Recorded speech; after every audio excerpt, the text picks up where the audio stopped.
ठीक है, अब चलते हैं लो लेवल डिज़ाइन पे और एपीआई पे कि इसकी एपीआई कैसे वर्क करेगी। तो स्टेप बाय स्टेप हमारा बुक माई शो वर्क कैसे कर रहा है पहले ये देखते हैं। ठीक है,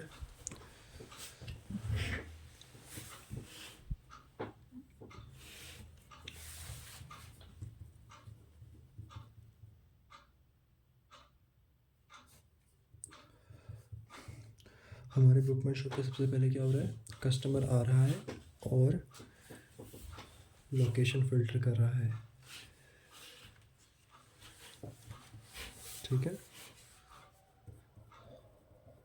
कस्टमर आ रहा है और अपनी लोकेशन फ़िल्टर कर रहा है और लोकेशन फ़िल्टर कर रहा है तो उसको क्या मिल रहा है, near by theatres, near by movies और बस। ठीक है, तो ये कहाँ से मिलेगा यूज़र को, ELK और डेटाबेस से। ठीक है, डेटाबेस से मिलेगा ये दो चीज़ें। इसके बाद क्या हो रहा है, इसके बाद जो यूज़र है या कस्टमर जो भी है वो मूवी सिलेक्ट कर रहा है और मूवी सिलेक्ट कर रहा है और टाइमिंग्स देख रहा है मूवी की इन नियर बाय थिएटर्स। ठीक है, उसके बाद क्या हो रहा है, यूज़र डेट और टाइम सिलेक्ट कर रहा है और थिएटर भी सिलेक्ट कर रहा है डेट और टाइम के साथ और सीट भी थिएटर के अंदर सीट भी सिलेक्ट कर रहा है और बस। ठीक है, उसके बाद यूज़र ने जब सिलेक्ट कर सीट कर ली तो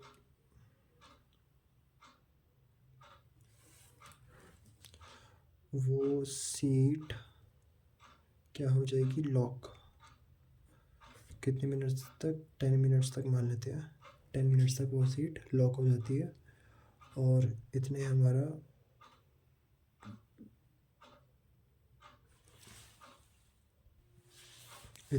सर्वर क्या करता है, इंटरेक्ट करता है थिएटर के डीबी से और ब्लॉक करता है सीट। ठीक है, तो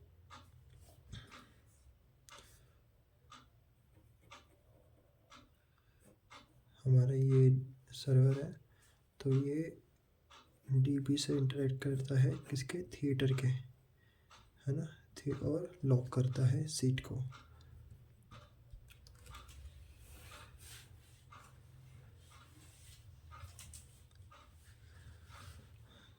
10 मिनट्स तक।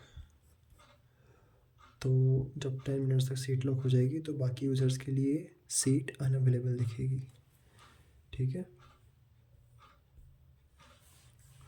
और इस 10 मिनट्स में यूज़र को क्या करना होता है, इस 10 मिनट्स में यूज़र को पेमेंट करनी होती है और अगर पेमेंट सक्सेसफुल हो गई तो ये लॉक हो जाए, लॉक ही रहेगी और अगर अनसक्सेसफुल रही तो ये इसको जाके अनलॉक कर देगी। ठीक है, और इसके बाद बस आखिरी स्टेप में यूज़र ने सीट बुक कर ली और समझ लेते हैं कि हैप्पी फ्लो में वो सीट लॉक हो गई है। तो बस यूज़र मूवी टाइम में थिएटर में जाएगा, थिएटर में जाके QR कोड स्कैन करेगा।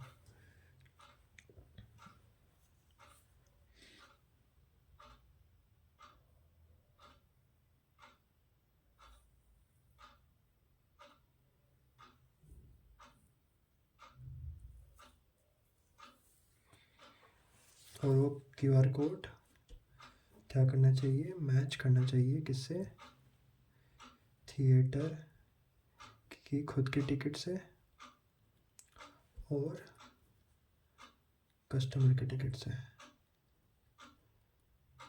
कस्टमर की टिकट्स हैं, ठीक है, तब जाके वो एंटर कर सकता है। तो ये है हमारा फ्लो बेसिक। तो एपीआई देख लेते हैं अब, जो मेन टास्क है हमारा इस फ्लो के द्वारा।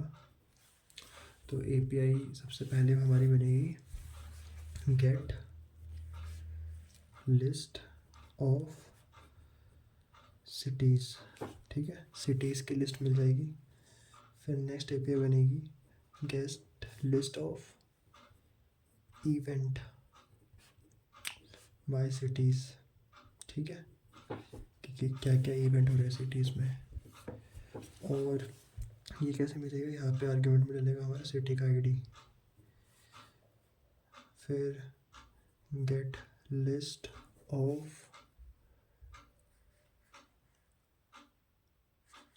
सिनेमास,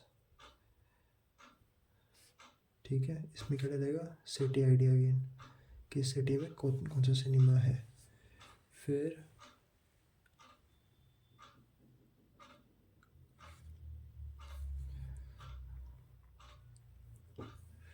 गेट लिस्ट ऑफ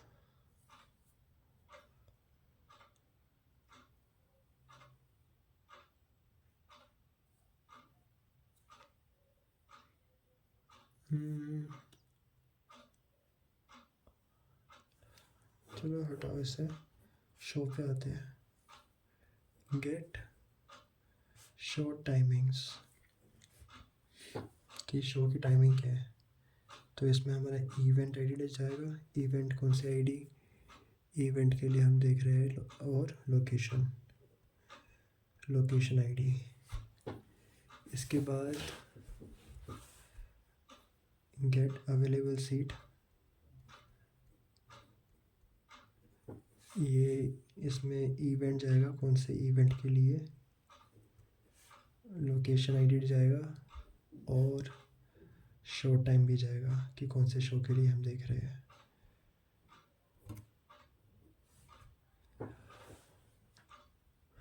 और verify user selected seats,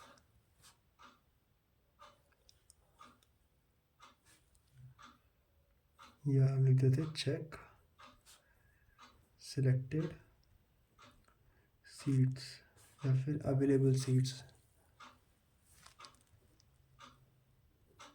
available, जो यूज़र ने सीट सिलेक्ट करी है वो अवेलेबल है या नहीं, वो निकालने के लिए क्या होगा, इवेंट आईडी ऑफ कोर्स, है ना, इवेंट आईडी कौन सी इवेंट के लिए,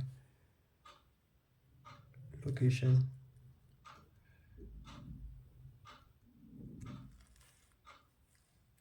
शो टाइम आईडी, और सीट, कि सारी सीट में से वो सीट अवेलेबल है या नहीं जो ये मांग रहा है user. Block user selected seats,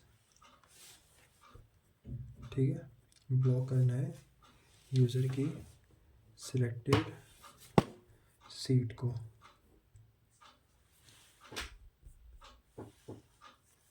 इन सब में हम सीट आईडी भी भेज सकते हैं, depends on front end actually कि वो कैसा है।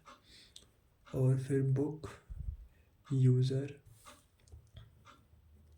सिलेक्टेड सीट, ठीक है, ये इसमें कंफर्म हो जाएगा, इसमें लॉक हो जाएगा।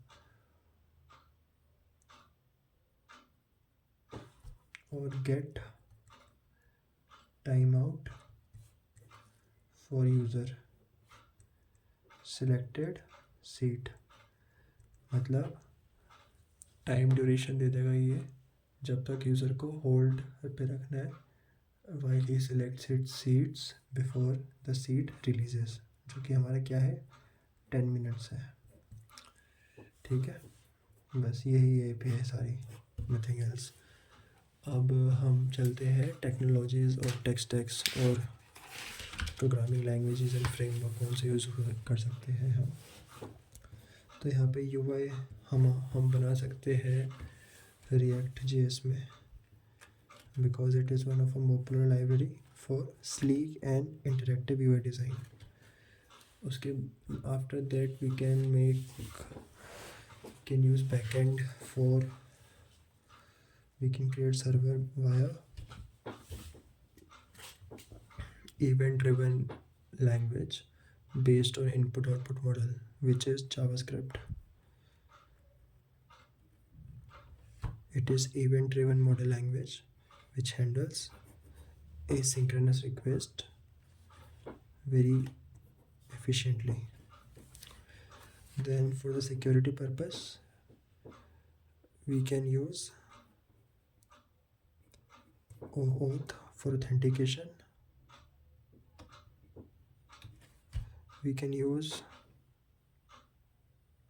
data validation like Zod library, and yes, apart from it we can use like config and encryption keys for the secrets and passwords. Then for the DB we are already using Mongo for NoSQL and SQL for RDBMS. Then server would be Tomcat because it is application based software, SaaS based software.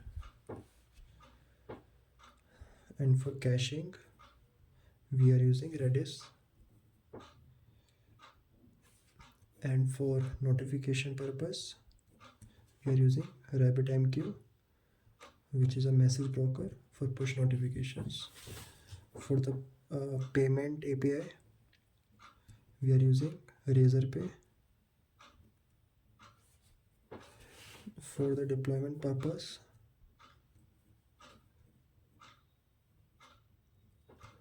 we are using Docker and Kubernetes. For managing scalable pods, and for the repository handle we are using GitHub, and for the logging purpose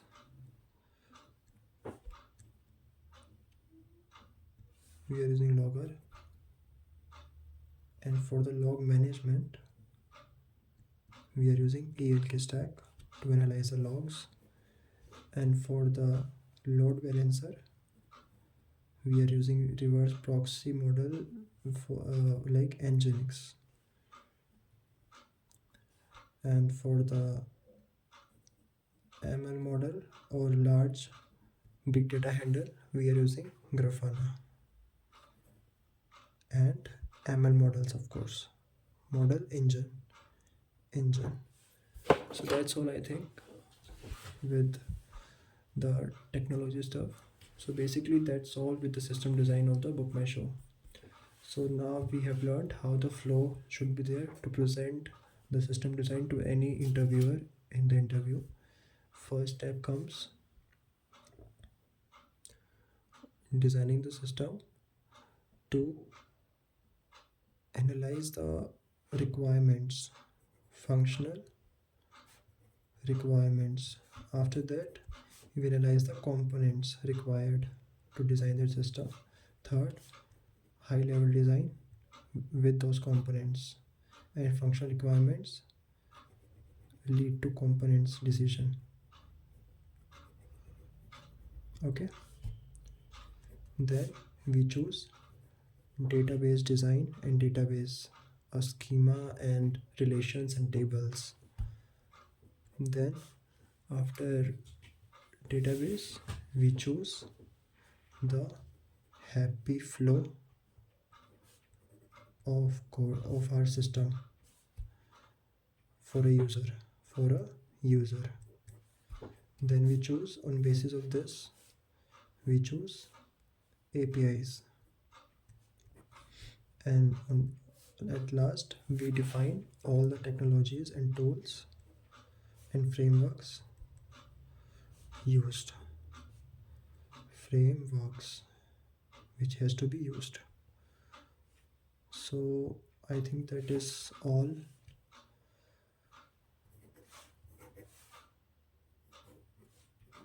So this is HLD, this is LLD, this is DB, and this is